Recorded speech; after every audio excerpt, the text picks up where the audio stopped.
Ketika saya mendapatkan tugas 10 tahun yang lalu ke Kentucky, ada hal yang sering dilakukan oleh Pentagon, yaitu simulasi currency warfare. Dilakukannya di pangkalan Akademi Militer di Kentucky ini. Benarlah, salah satunya adalah taktik perang uang atau currency warfare adalah dengan membuat dolar reset value atau dolar dimainkan nilainya. Oke, kita sekarang membicarakan tentang currency domination sebentar. Currency domination adalah kunci untuk menjadi negara berdaulat. Inilah pelajaran penting bernegara. Salah satunya, sekali lagi, informasi ini juga akan membuat rupiah menjadi kuat. Kembali ke pelajaran sejarah sebentar. Kita semua masih ingat di tahun 97-98 itu ada serangan ekonomik hitman kepada pemerintahan Soeharto, menyerang rupiah dari 2.700-an ke 15 ribuan dalam waktu 6 bulan. Indonesia rontok ketika itu. Krisis moneter, lalu krisis pemerintahan. Rezim otoritarian Soeharto terjungkal. Inilah hal yang dilakukan di pangkalan Kentucky, tempat simulasi currency warfare dilakukan.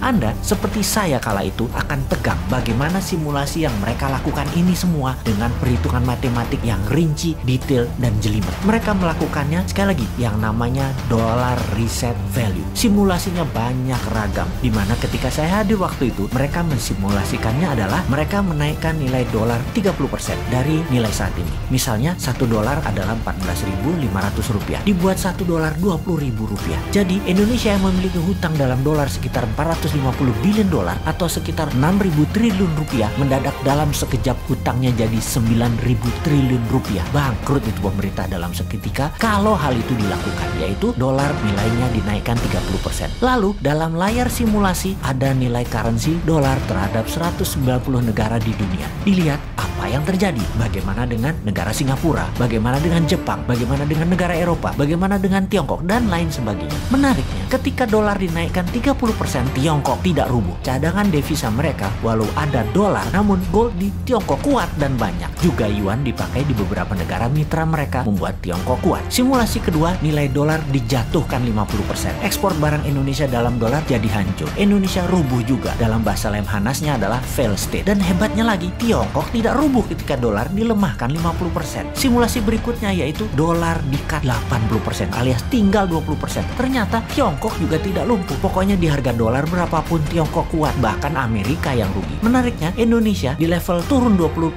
sudah paria, di level 30% atau 40% bahkan lumpuh negaranya, dan di level 50% fail state, negara gagal. Dan benar deh, dibawa ke harga dolar menjadi 18.000 aja dalam seketika.